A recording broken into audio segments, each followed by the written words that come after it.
Welcome to study with इनके friends. हम लोग पढ़ेंगे आज यूपी टेट्स के लिए संस्कृत है। ये 2018 का प्रीवियस ईयर क्वेश्चंस है जिसकी हम व्याख्या करने वाले हैं। तो चलिए इस लेक्चर को स्टार्ट करने से पहले यदि आप चैनल पर मेरे नए हैं तो आप प्लीज़ सब्सक्राइब कर लीजिए। और सभी ऐसे ही पीडीएफ्स के फॉर्मेट में हम यहाँ पर वीडियोस अपलोड करते रहते हैं। तो चलिए इस सेशन को स्टार्ट करते हैं। हमारा फर्स्ट नंबर क्वेश्चन होगा 61 नंबर की,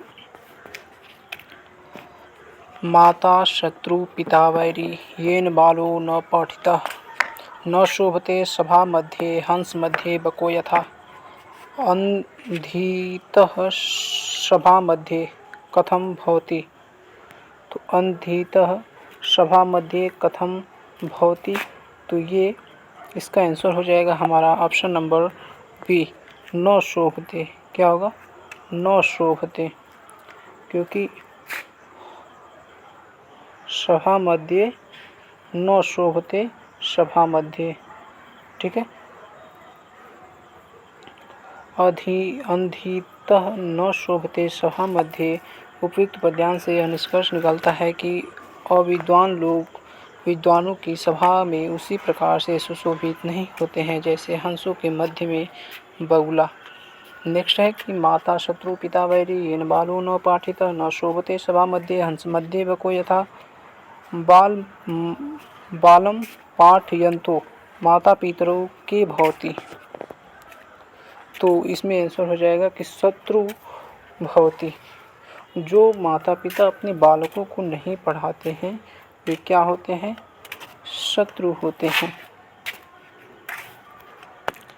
नेक्स्ट देखेंगे यद्यपि का संधि विच्छेद क्या होगा। तो यदि धन अपि यद्यपि हो जाएगा। ऑप्शन नंबर हमारा डी सही हो जाएगा। नेक्स्ट क्वेश्चन की तरफ बढ़ेंगे और नेक्स्ट है कि अव्यय पद नहीं है। अव्यय इसमें से कौन नहीं है? तो अव्यय ऑप्शन नंबर सी, ये दिसम जो है ये अव्यय नहीं है।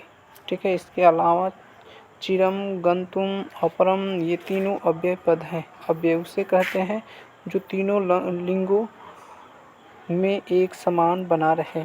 कौन कौन से लिंग? तो स्त्रीलिंग पुल्लिंग और नपुंसकलिंग इन तीनों में एक समान बने रहे उसे ही हम क्या कहते हैं? अव्यय कहते हैं। नेक्स्ट क्वेश्चन है कि गतेपि में संधि क्या होगा। तो गतेपि में यदि यस ऐसे लगा रहता है इसका मतलब हो जाता है कि पूर्व रूप संधि है। कौन है? पूर्व रूप संधि है। एंग पदांति के अनुसार पदांत एड ए ओ के बाद यदि ह्रस्व आकर आए तो पूर्व पद तथा पर के स्थान पर पूर्व एकादेश हो जाता है। नेक्स्ट क्वेश्चन देखेंगे और नेक्स्ट है कि तोरली का उदाहरण क्या है। तो तोरली का उदाहरण है तलय। क्या है? तलय।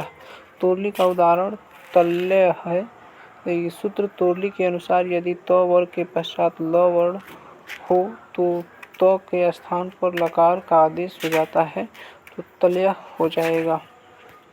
नेक्स्ट क्वेश्चन देखते हैं कि कौन सा शब्द सूर्य का पर्यायवाची नहीं है।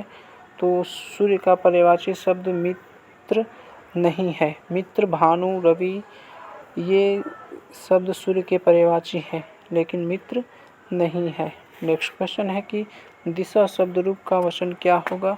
तो दिशा शब्द रूप का वचन हो जाएगा ऑप्शन नंबर सी, बहुवचन हो जाएगा। दिक दिशो दिशा। ठीक है। तो ये बहुवचन हो जाएगा।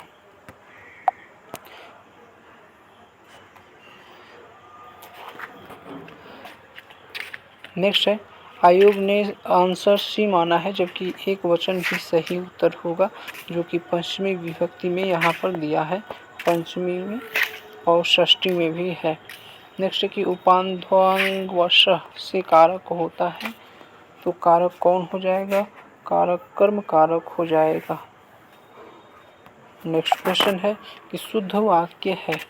तो शुद्ध वाक्य क्या है? सह ग्रंथः पठति, तेन ग्रंथः पठ्यते, तेन ग्रंथम पठ्यते, तम ग्रंथः पठति। तो आंसर हो जाएगा तेन ग्रंथः पठ्यते, तेन ग्रंथः पठ्यते। नेक्स्ट है कि महिमा शब्द का लिंग क्या होगा? महिमा पुल्लिंग होगा, स्त्रीलिंग होगा, पुल्लिंग होगा या नपुंसक लिंग होगा? पहली बात कि स्त्रीलिंग तो होता नहीं है, तो इसमें महिमा क्या हो जाएगा? तो महिमा है स्त्रीलिंग हो जाएगा। बालक शब्द तृतीया विभक्ति बहुवचन रूप क्या है? तो बालक शब्द का बालकेन, बालकाभ्याम, बालकय होता है। क्या होता है? बालकय होता है।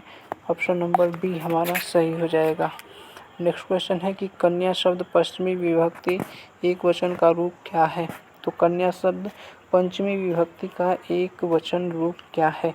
एक वचन रूप कन्यायाः होगा। क्या होगा? कन्यायाः होगा।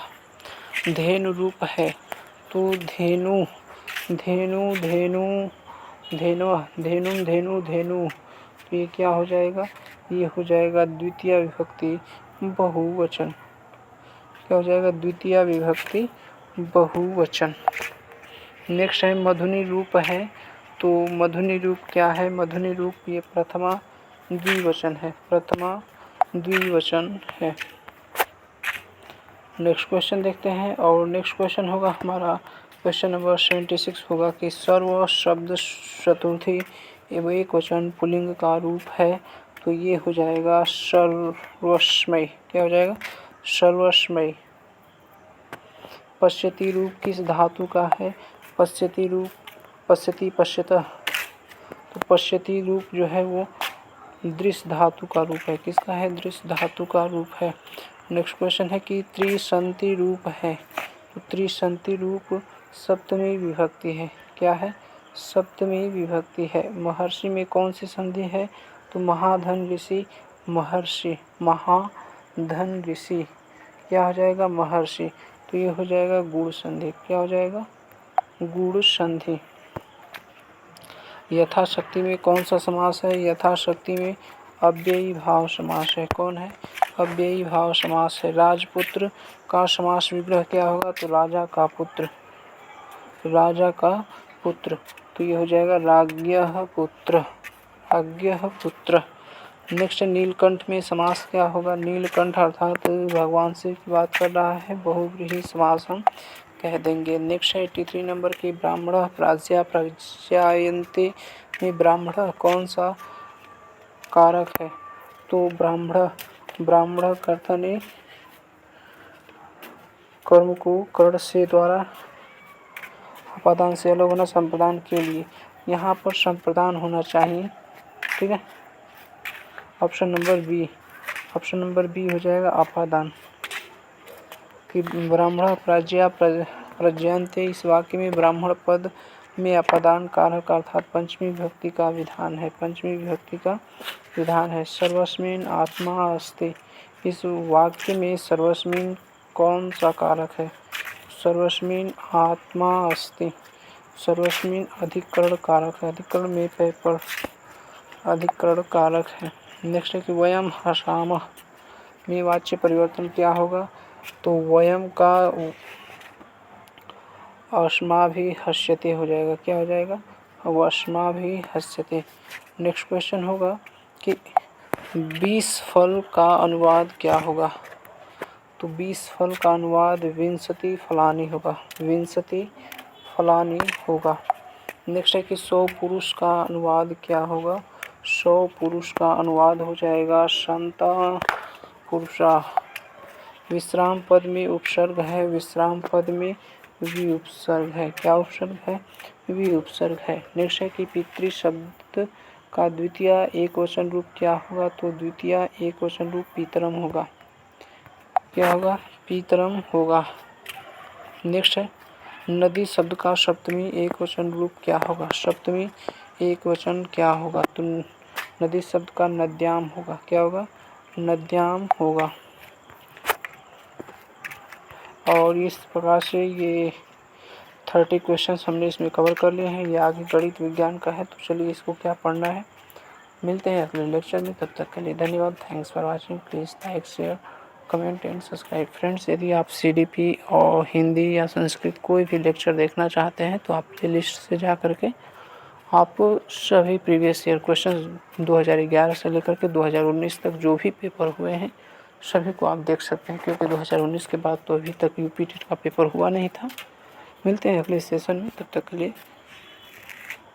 सब्सक्राइब कर लीजिए। थैंक्स।